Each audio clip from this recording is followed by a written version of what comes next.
A village that carried evil in its very veins. This was the most morally corrupted bloodline in all the Appalachians. This was not merely a title. The terrifying reality of what was discovered in the autumn of 1967 was this. Deep within the forgotten valleys of eastern Kentucky it was hidden, where the mountains kept secrets that the light of day should have never seen. It was on October 12, 1967, that Dr. Samuel Hartwell, a visiting physician from Lexington, arrived in Harrow Creek. His arrival was part of a rural health initiative sponsored by the state government. Just 47 individuals lived in the settlement, their homes dilapidated wooden structures scattered across a narrow valley. A deteriorating dirt road, one that seemed to lead nowhere, was the only access. The autumn air was thick with moisture. A beautiful contrast to what he was about to witness was created by the golden leaves of the surrounding oak and maple trees. The first family he encountered was the Crowleys. At the door of a house that leaned precariously to one side, Martha Crowley greeted him. She appeared to be in her early 50s but claimed to be 32. Her face was asymmetrical, one eye positioned noticeably higher than the other. In an unusual manner that made speaking difficult, her jaw protruded. Her hands trembled constantly, her fingers webbed between the second and third digits. Inside the dim interior, lit only by kerosene lamps despite the late morning hour, Dr. Hartwell found her children. In a corner sat Thomas, age 14, rocking back and forth. Beyond guttural sounds, he was unable to communicate. A pronounced hump on his back was created by his unnaturally curved spine. His sister, Elizabeth, age 11, had partially fused fingers on both hands. Her legs were of drastically different lengths, requiring her to crawl rather than walk. The youngest, Jacob, was 6 years old and appeared blind. A milky film clouded his eyes. For a child his age, his head was significantly smaller than normal.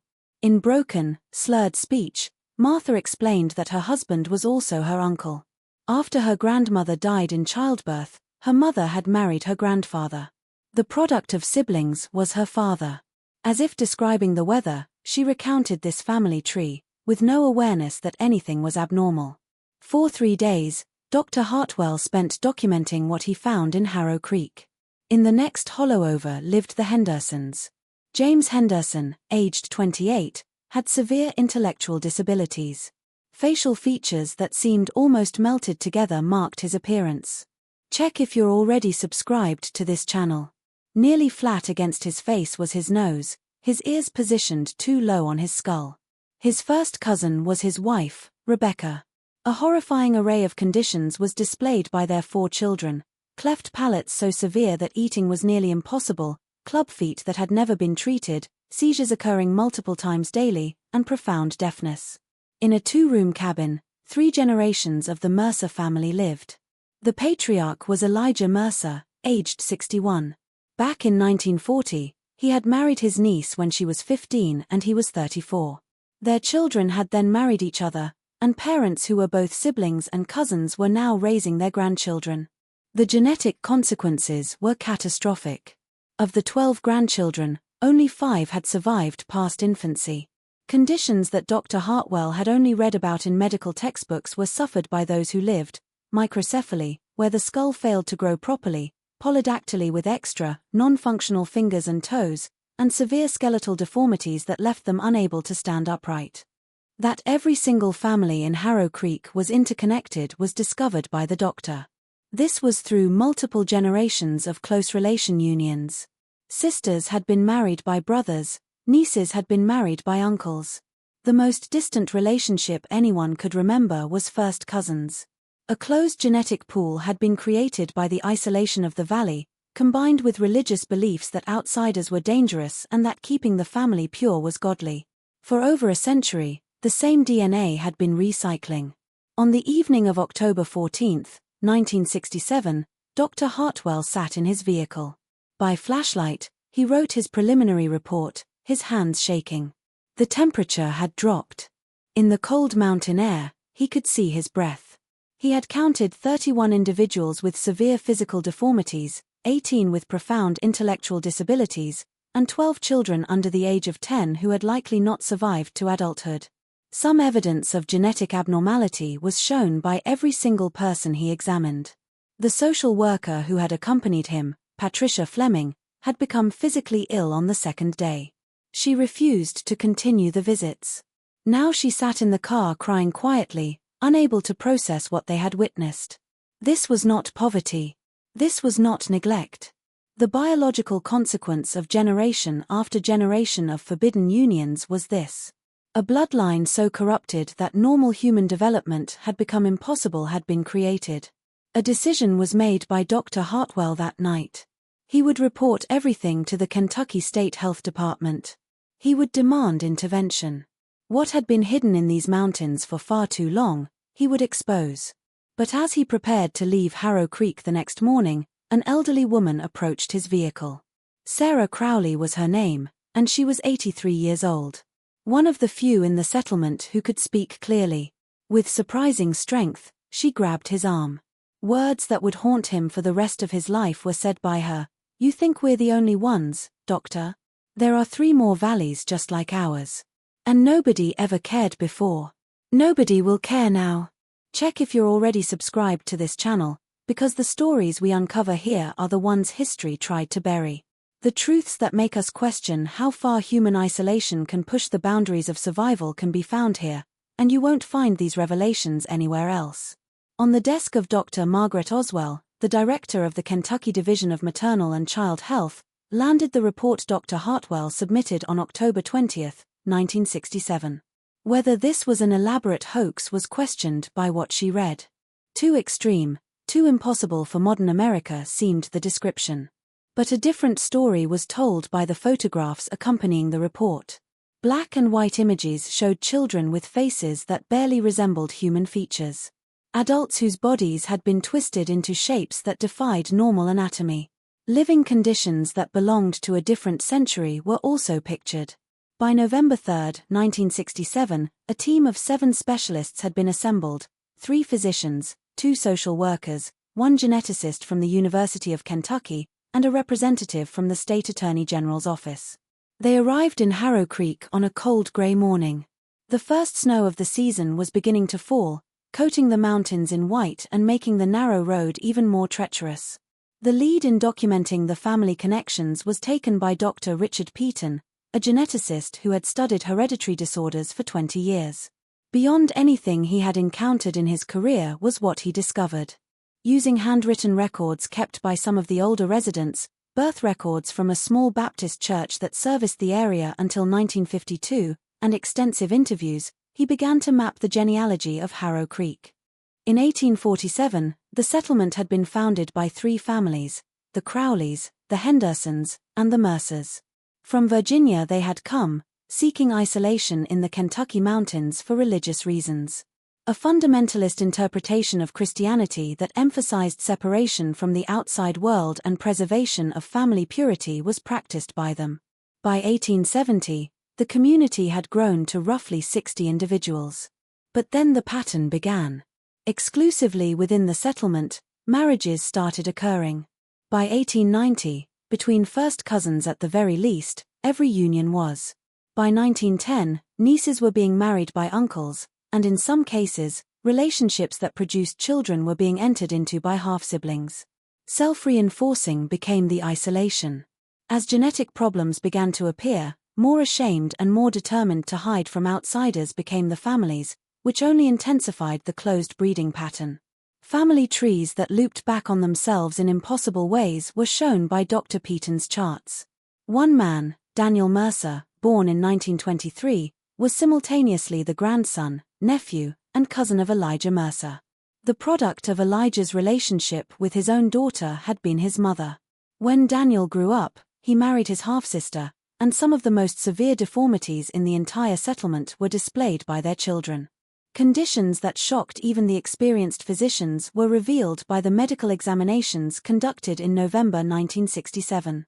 Claire Henderson, age 19, had been born with her internal organs partially reversed, a condition called situs inversus, likely caused by the extreme genetic similarity of her parents. A severe heart defect that caused her lips and fingernails to remain perpetually blue from lack of oxygen was also had by her. Before this visit, She had never been seen by a doctor. The Crowley twins, Matthew and Mark, age 16, were joined at the hip until they were separated in a crude procedure performed by their grandfather when they were infants. Without medical supervision, using tools from the farm, the separation had been done. Both boys had survived despite massive infection risk. With one leg each, unable to walk without assistance, they now lived, their bodies scarred from the primitive operation that should have killed them. Blood samples from 42 individuals were collected by Dr. Peaton. Each was carefully marked with identification numbers. To the University of Kentucky Laboratory for analysis, the samples were sent. While genetic testing as we know it today did not exist in 1967, the degree of genetic similarity between individuals could still be revealed by blood typing and basic hereditary markers. What everyone already knew was confirmed by the results, which arrived in mid-December. Consistent with immediate family relationships across the entire population was the level of shared genetic material. On living conditions and family dynamics, the social workers Janet Price and Robert Coleman focused. A community that had created its own twisted logic to justify what was happening was what they discovered. Of keeping the bloodline pure as a religious duty spoke the older residents. Scripture was quoted out of context, claiming that their isolation was righteous and that the physical afflictions were tests from God to strengthen their faith. But a different story was told by the younger residents.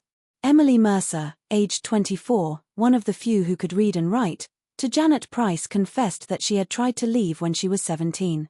To the nearest town, hoping to find work and a different life, she had walked the 12 miles. But within 2 days, her family had found her and brought her back. 6 months later, she was forced into a union with her cousin. 3 children were now had by her, 2 of whom could not walk and 1 who had never spoken a word. A legal nightmare was faced by the state attorney general's representative, Thomas Blackwood. What laws had been broken? Kentucky had statutes against marriage between close relatives, but over decades, these unions had occurred, and many of the participants were themselves victims of a system created long before they were born. How do you prosecute an entire community? How do you separate victims from perpetrators when everyone is both? On December 18, 1967, the investigation team held a meeting in Lexington to determine their recommendations. Overwhelming was the evidence. A genetic disaster, a human tragedy created by isolation, religious extremism, and generation after generation of forbidden unions was what Harrow Creek was. But far from clear was the solution. The only families they had ever known would be destroyed by removing the children. Ethically impossible and legally questionable would be forcing sterilization. And yet, equally unconscionable seemed allowing the pattern to continue. The decision to go public was made by Dr. Oswell. On January 9, 1968, a front-page story with the headline, "Hidden Valley Reveals Century of Inbreeding," was run by the Louisville Courier-Journal. While carefully worded to protect identities, the conditions in Harrow Creek and the state's discovery of what had been happening were described by the article. Immediate and explosive was the reaction.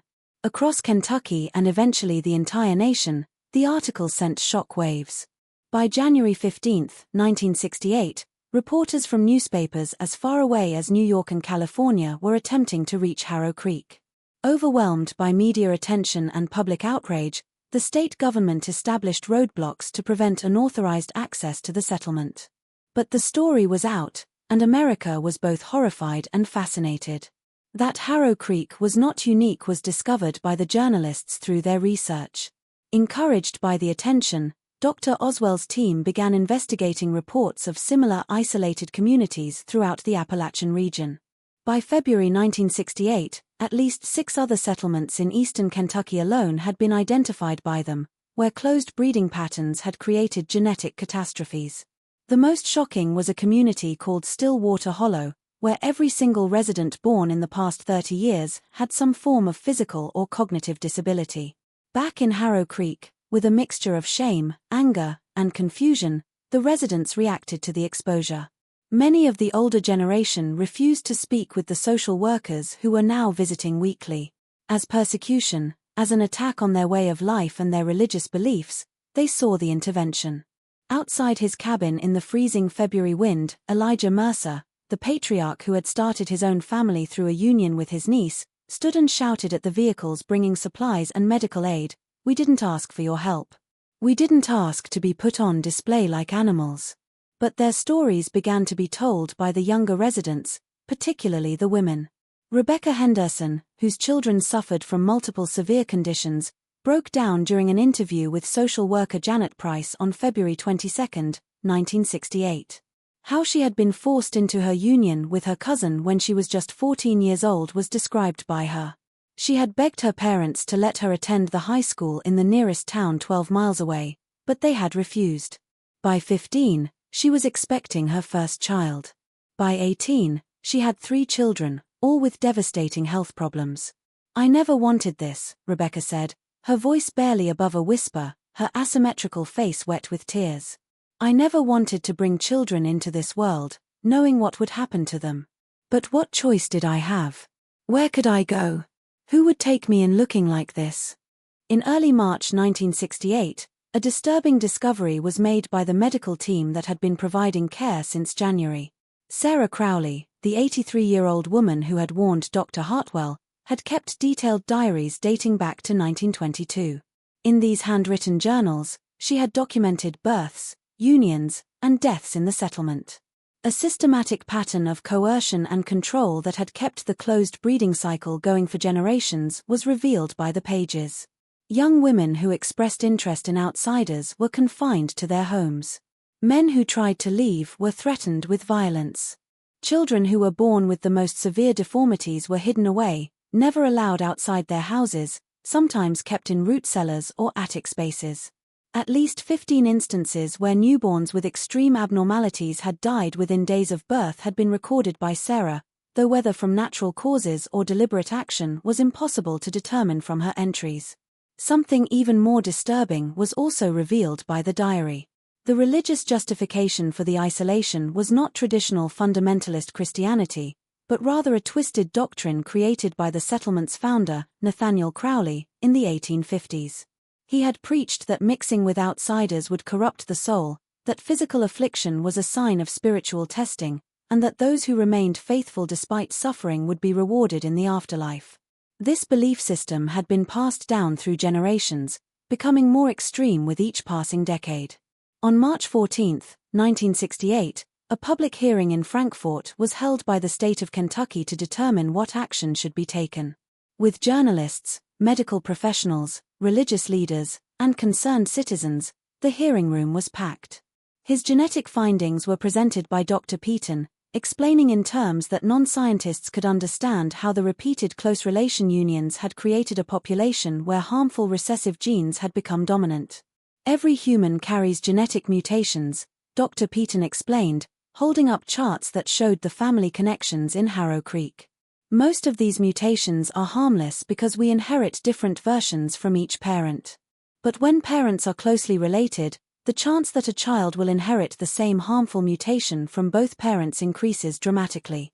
In Harrow Creek, we're seeing the compounding effect of this happening over 5 generations. The genetic diversity that protects normal populations simply doesn't exist here." Carefully selected to be impactful without being exploitative, photographs were presented by him. The screen was filled with images of children with cranial abnormalities, skeletal deformities, and developmental disabilities. In stunned silence, the audience sat. In America in 1968, in communities that were just hours away from modern cities, this was happening. Her recommendations were then presented by Dr. Margaret Oswell. Voluntary relocation assistance would be offered by the state to any families who wished to leave Harrow Creek.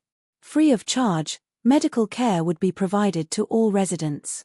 For the children who could benefit, educational programs would be established. And most controversially, family planning, education, and resources to prevent future pregnancies within the settlement would be offered by the state. Heated was the debate that followed. That the state had no right to interfere with family structures, even if those structures were causing harm, was argued by religious groups. That allowing the situation to continue was ethically impossible was countered by medical professionals.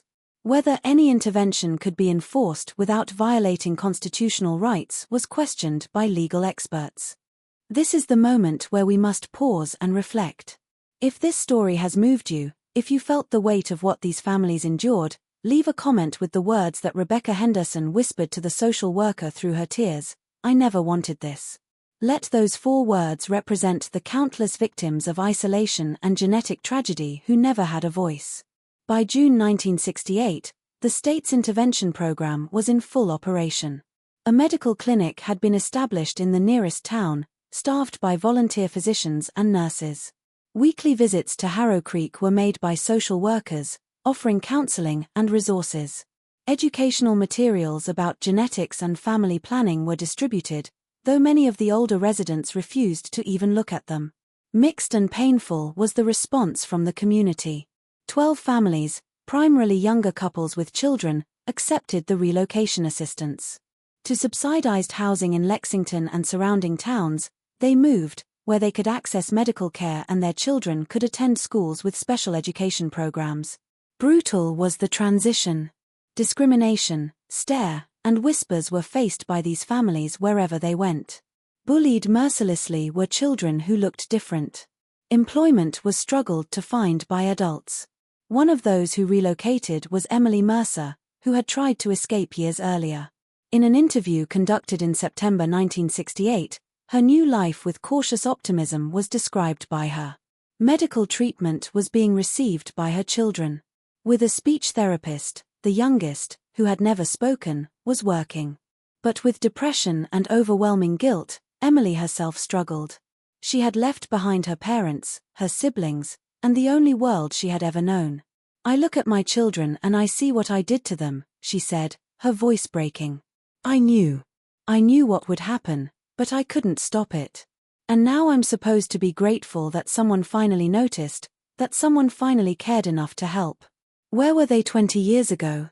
Where were they when my mother was forced into the same situation? Meanwhile, in Harrow Creek, more insular became the families who remained.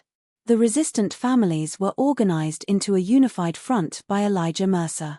Medical examinations were refused by them, educational programs were refused, and that social workers were no longer welcome was made clear. By October 1968, almost entirely cut off had been the state's access to the settlement. On November 3, 1968, exactly 1 year after the investigation team had first arrived, the situation reached a crisis point. From complications related to a heart defect that could have been treated with surgery, a 5-year-old child named Lucas Crowley died. His parents had refused to allow him to be taken to a hospital, believing that his suffering was God's will. Charges were attempted to be filed by the state, but a case that could withstand legal challenges was struggled to be built by prosecutors. The physician who had first discovered Harrow Creek, Dr. Hartwell, visited Emily Mercer in Lexington in December 1968. He wanted to understand if the pain it had caused had been worth the intervention. Complicated was Emily's answer. "You saved my children's lives," she told him. "But you couldn't save their childhoods. You couldn't give them back normal bodies. You couldn't erase the damage that was already done. And the people still in Harrow Creek, they hate you. They see you as the enemy, not the savior. So, was it worth it? I don't know. I honestly don't know." By early 1969, the media attention had died down. To other stories, other scandals, the public moved on. Services continued to be offered by the state, but harder to secure became funding. Its hours were reduced by the medical clinic. Instead of weekly, social worker visits became monthly. Back into obscurity faded Harrow Creek, still isolated, still practicing the same patterns that had created the tragedy in the first place. In a medical journal in March 1969, his genetic research was published by Dr. Peaton. Genetic Consequences of Prolonged Endogamy in an Isolated Appalachian Community, titled the paper, became one of the most cited works in population genetics. But for the people of Harrow Creek, it was just another example of outsiders using their suffering for academic purposes. Slow progress was made by the children who had been relocated. Some adapted to their new environments and thrived as much as their conditions allowed. Others never adjusted and lived in constant longing for the mountains and the families they had left behind. A generation of individuals caught between two worlds and fully belonging to neither was created by the psychological trauma of being removed from everything they knew, combined with the physical challenges they faced. By 1975, 7 years after the initial discovery, to fewer than 30 residents had Harrow Creek shrunk. Some had died from medical conditions that went untreated. Others had quietly left in the middle of the night, seeking anonymity in distant cities where no one knew their history. The few who remained were mostly elderly, stubbornly clinging to the only life they had ever known. Even further had the settlement's infrastructure deteriorated. During a storm in 1972, the old church, where Nathaniel Crowley had preached his doctrine of isolation, had collapsed. Now just a shell filled with debris and memories was the school building, which had been closed for decades. At dangerous angles leaned the houses, their foundations crumbling, their roofs full of holes. In January 1976, at the age of 91, Sarah Crowley, the woman who had kept the diaries, died. The last person who remembered the settlement in its early days, before the genetic consequences became impossible to ignore, was her. The symbolic end of an era was marked by her death. In the small cemetery on the hillside, the few remaining residents buried her, where 5 generations of Crowleys, Hendersons, and Mercers lay beneath simple wooden markers. Their own struggles with legacy and identity were faced by the relocated families. Into adults who had to navigate a world that saw them as medical curiosities or objects of pity grew the children born in Harrow Creek. Their origins were chosen to be hidden by many, inventing new family histories that didn't include the truth of where they came from. Others embraced their past as a form of activism, speaking publicly about the dangers of isolation and the importance of genetic diversity. Rebecca Henderson, whose story of being forced into a union at 14 had moved so many during the hearings, became an advocate for children in isolated communities. Despite her own health challenges and the demands of caring for her disabled children, with social service agencies she worked to identify other settlements where similar patterns might be occurring. The discovery of 3 additional communities in Tennessee and West Virginia where intervention was desperately needed was led to by her efforts. His rural medical practice was continued by Dr. Hartwell, but what he had witnessed in Harrow Creek was never forgotten by him. In 1977, as part of hearings on rural healthcare access, he testified before Congress, using the settlement as an example of what happens when communities become completely disconnected from modern medical knowledge and resources. To increased funding for rural health programs, his testimony contributed, though he always felt it was too little, too late. Far beyond Dr. Peaton's initial research extended the scientific legacy of Harrow Creek. A cornerstone study in medical genetics became the case, cited in textbooks and used to educate new generations of physicians about the importance of genetic counseling and the dangers of consanguinity. The blood samples collected in 1967, stored carefully at the University of Kentucky, were later used in groundbreaking research on genetic disorders when more advanced testing became available in the 1980s. But perhaps the most important legacy was the awareness that Harrow Creek brought to the issue of isolated communities and genetic health.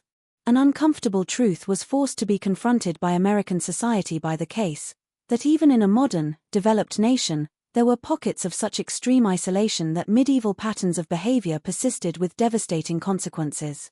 By 1980, effectively abandoned was Harrow Creek. The last few residents had either died or moved away. To nature returned the valley, the buildings slowly being reclaimed by the forest. Through broken windows grew vines. Through collapsed roofs sprouted trees. Overgrown and impassable became the dirt road that had once been the only connection to the outside world. Hard to believe that people had lived there so recently were the hikers who stumbled upon the ruins in subsequent decades. Ancient, like something from a much earlier century, looked the settlement. Occasionally, old photographs, handwritten letters, and other artifacts that hinted at the human tragedy that had unfolded there would be found by curiosity seekers who would explore the site. Emily Mercer, who had been one of the first to relocate, visited the abandoned settlement in 1985. Through what remained of her childhood home, now just a skeleton of rotting wood, she walked. In the cemetery she stood and read the names on the markers, so many of them children who had died young. About her own children, now adults, who had survived and built lives despite the challenges they faced, she thought. This place was a prison, she said to the journalists who had accompanied her, wanting to document the long-term aftermath of the story. But it was also home. And that's the hardest part to reconcile. How do you hate something and miss it at the same time? How do you be grateful for escaping while mourning what was lost? Across the country scattered the descendants of Harrow Creek, their heritage carried in their genes and in their memories. Some have children of their own now, born from unions with people from diverse backgrounds, their genetic profiles much healthier as a result. Hope is represented by these children, proof that the cycle can be broken, that genetic diversity can be restored in just a single generation. But the physical and emotional scars remain. With their health conditions still struggle the adults who were children in Harrow Creek. Ongoing medical care is required by many. Due to their disabilities, some cannot work. In depression, anxiety, and difficulty forming relationships manifests the psychological impact of their childhoods of growing up in such isolation and witnessing so much suffering. A stark reminder of what happens when communities become completely isolated is served by the story of Harrow Creek. When fear of outsiders combines with distorted beliefs to create closed systems that perpetuate harm generation after generation, it demonstrates the biological reality that humans require genetic diversity to thrive, that we are strongest when we connect with those different from ourselves. Not because of the people who lived there was the village that carried evil in its veins evil, but because of the system that trapped them, the isolation that imprisoned them, and the ignorance that allowed their suffering to continue for so long. The real evil was the silence, the decades when no one cared enough to look beyond the mountains and see what was happening in those hidden valleys. Today, only in medical journals, in archived newspaper articles, and in the memories of those who lived through its final years does Harrow Creek exist. The valley is quiet now, it is quoted, home only to wildlife and the ghosts of a community that destroyed itself through the very thing it thought would preserve it, keeping the bloodline pure. If you've watched until the end, one of history's most devastating examples of how isolation and misguided beliefs can corrupt not just minds, but bodies and entire bloodlines has been witnessed by you. Check if you're subscribed to this channel, because the stories that history tried to bury are brought to you by us. The truths that challenge everything we think we know about family, community, and survival can be found here. If you watched until here, leave a comment saying, "I watched until here," so I can get to know you and know who really enjoys the stories here on the channel. Hit the like button if this story impacted you and made you think differently about the importance of connection and diversity. And share this video with someone who needs to understand that sometimes the greatest danger comes not from outsiders but from walls we build to keep them out.